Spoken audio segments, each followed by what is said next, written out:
एवढं एवढं असं असं हात बांधून उभं राहिलं. आईकडे बघायचं, दुकानदाराकडे बघायचं. खूप हुशार पोरगो. आईनं 4,500चा माल घेतला, पॅक केला आणि त्याला सांगितलं बाळा इथंच उभा राहा. मी रिक्षा घेऊन आले. आणि आई रिक्षा आणायला गेली. त्या दुकानदाराला काही कौतुक वाटलं कोण जाणे.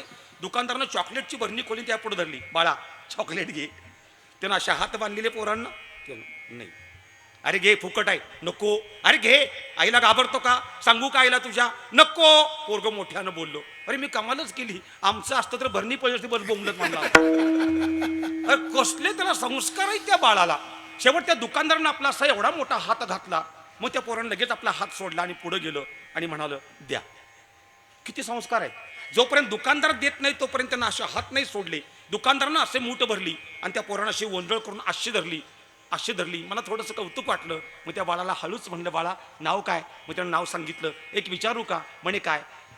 दुकानदारानं तुझ्या पुढे भरणी धरली. हां धरली. तू हात नाही घातला? म्हणे अजिबात नाही घातला. पण एक विचारू का? म्हणे काय? दुकानदारानं हात घातला की तू लगेच पुढे ओंजळ केली. मला काही कळालं नाही. ते एवढं पोरगं माझ्या बुक्क्याकडे बघून म्हणते तुम्ही बुवा आहे का हो? मी म्हणलं हो. त्यामुळे तुम्हाला कमी मी त्याला रागावून बोललो. मला कमी कळू देत. पण मला एक सांग तू हात का? अहो सोपा आहे महाराज. मला माहित आहे हा दुकानदार मला चॉकलेट देणार आहे. मी गडबड केली असती तर या चिमुकल्या हातामध्ये 4 चॉकलेट आली असती. आता 2 देव टेन्शन नाही म्हणला. चला